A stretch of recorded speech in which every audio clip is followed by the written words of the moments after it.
Well, good morning, ladies and gentlemen. I'm St. Paul Fire Chief Tim Butler, and on behalf of the station firefighters at 22 here and the nearly 500 men and women of the St. Paul Fire Department, I want to welcome you to Fire Station 22 in the heart of the North End and Rice Street neighborhoods.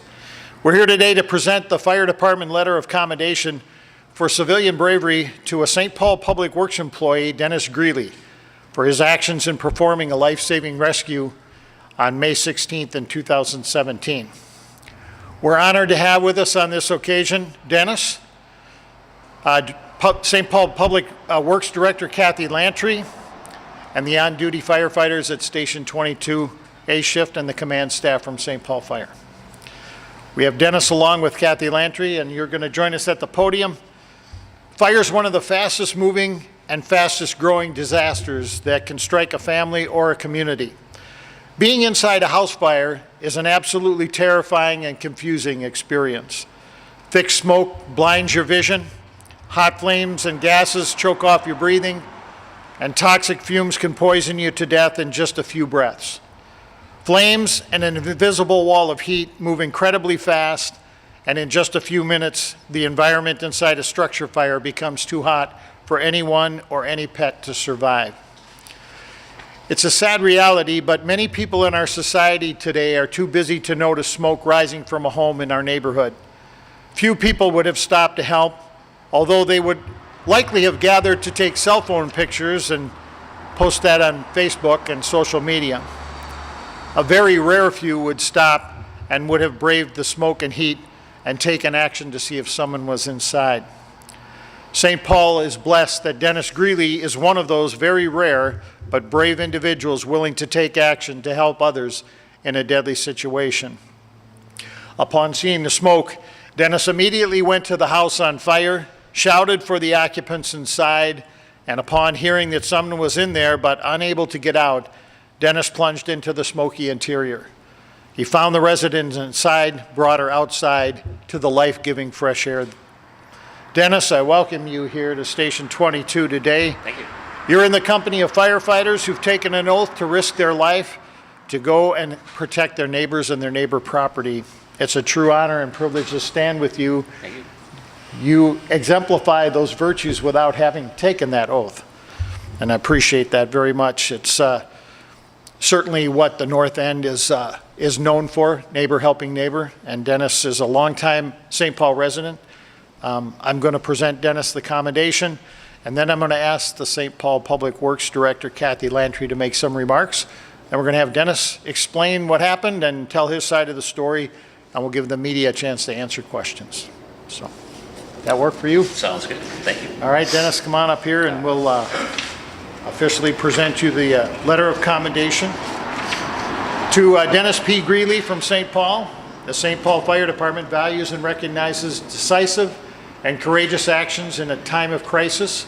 Helping one's neighbor is an important reason why St. Paul is America's most livable city. On the afternoon of May 16, 2017, you were working your new job with the city's Department of Public Works near the intersection of West Cottage Avenue and Gaultier Street when you noticed smoke coming from the house at 252 West Cottage Avenue.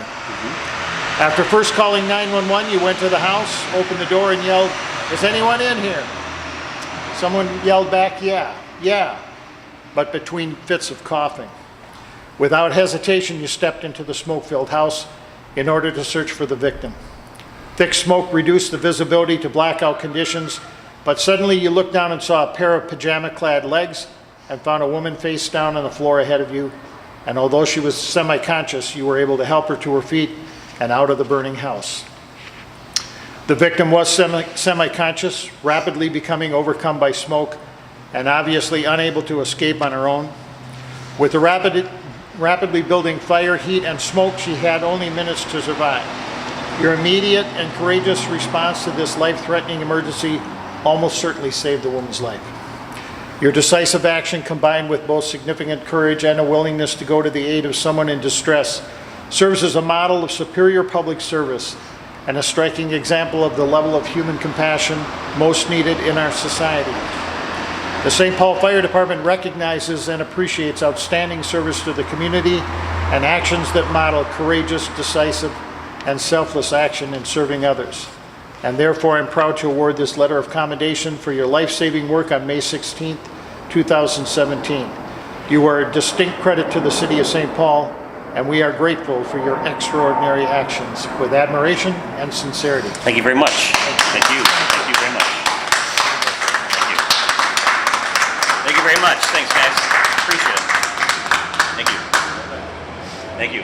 Thank you very much. I got to introduce you first, Kathy. Oh, sorry. Kathy Lantry is the City of St. Paul's Public Works Director and a longstanding advocate for firefighters, St. Paul employees, and the residents of our city. She's a granddaughter of a St. Paul firefighter, former City Council member from Ward 7, and the former president of the St. Paul City Council. Under Kathy's leadership, the Public Works Department is undergoing a rapid evolution in efficiency, productivity, and safety. So, ladies and gentlemen, Public Works Director Kathy Lantry. Kathy? Thank you very much. First of all, the mayor had planned on being here today and got called away unexpectedly. So I am his stand-in today. I used to get to do that all the time. And I'm sort of thrilled to be able to do it today. You know, sometimes city employees are an easy mark. We're out in the public. People always seem to give us advice on how to do our jobs better. And often we don't hear about the good things that happen every single day in this city. And I think that taking a moment today to recognize this incredible act is really, really important.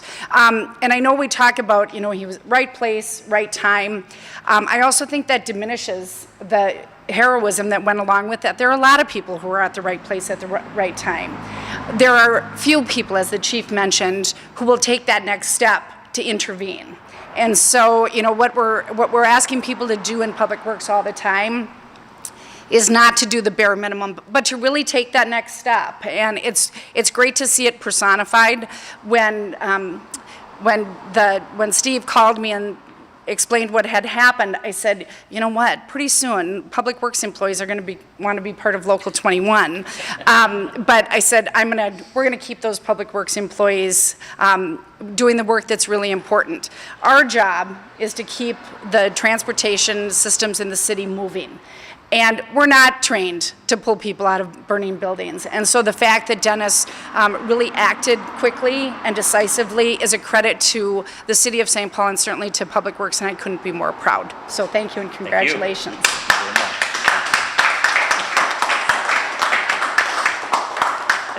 you. The fire department's letter of commendation is presented to civilians and non-firefighting employees for actions they take to serve their neighbors and for actions where they go to the direct aid of neighbors in distress.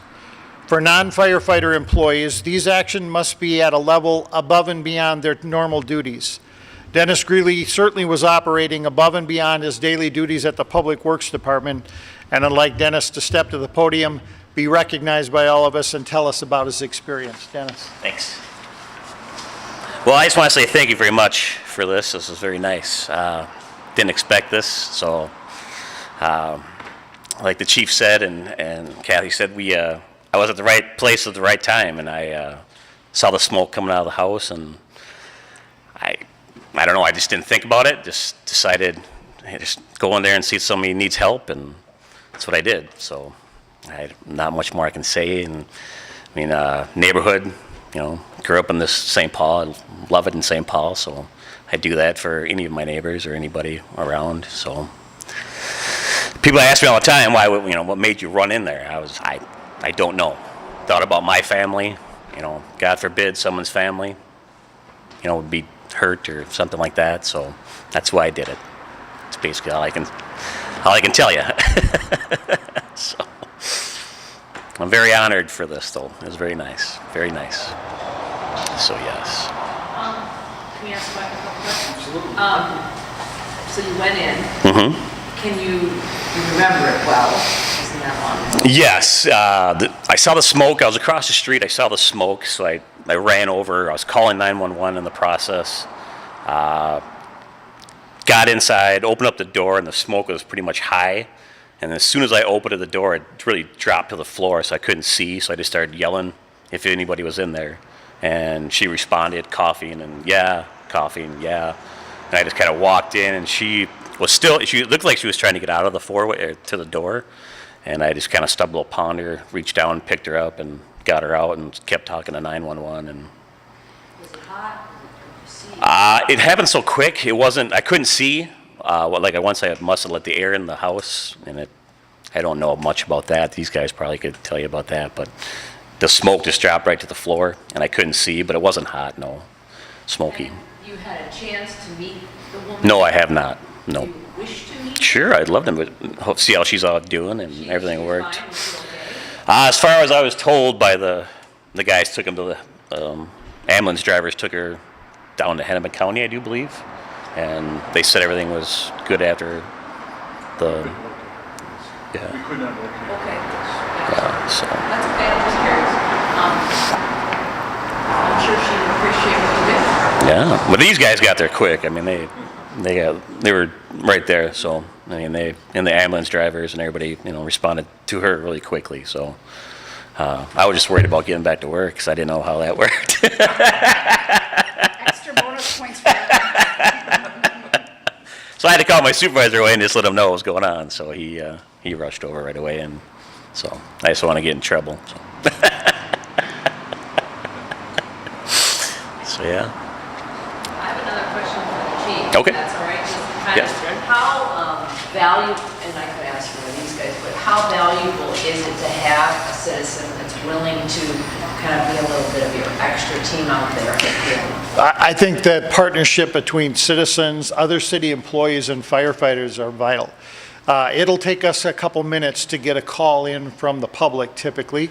Smoke alarm goes off about 45 seconds into a fire. By the time the occupants realize what's going on and call 911, it might be a minute or two into the fire. By the time the dispatch sends it to us and we get on the road and arrive, it might be 6 or 7 minutes into a fire scene. Having someone that sees the flames before the smoke alarms are going off or before the residents can even get outside is vital to having that rescue happen. What Dennis did when he opened up that front door inadvertently made a flow path for the fire, and that's why the smoke came down to the ground, and I'm sure as soon as he was out the door, the flames were following the smoke because that's fuel. And so that woman had just minutes to live, and she already burned up a few minutes trying to get out of the house. So without that citizen partnership, without willing people like Dennis in the community, our job would be much more deadly than it is for us, as well as for the people we're trying to save. Our guys take an oath, and they do a super job of getting there fast, and of course they save a lot of property and a lot of lives too. But citizens like Dennis have repeatedly shown the fact that early arrival and that prompt intervention can also help save lives, and we appreciate his work. Thank you. I'm going to wrap this up, but I'll have the media, if you'd like to stay and ask additional questions at the end of us or Dennis or the firefighters or Kathy Lantry, because she's done a super job in Public Works. She really has. I'm glad that she's encouraging her members to take that next step, and I think society as a whole needs to take that next step. We're seeing that happen in Texas. I wish that would happen forever. I hope that spirit of cooperation and community unity continue. One of the best and the shortest sermons I ever heard involved the story of the Good Samaritan. And the pastor relayed that familiar Bible story like this. The story of the Good Samaritan reminds us there's three kinds of people. The kind of people that beat you up, the kind of people that pass you up, and the kind of people that help you up. We get to choose the kind of people we want to be, and he encouraged us all to be the kind of people that help other people up. Dennis did a great job, and he's a perfect example of people helping each other up. So thanks for your attention today. Dennis, congratulations, and thank you again for your work. Thank you. And thank you for your time and attention here today. Thank you very much. Thank you. Nice. Thank you.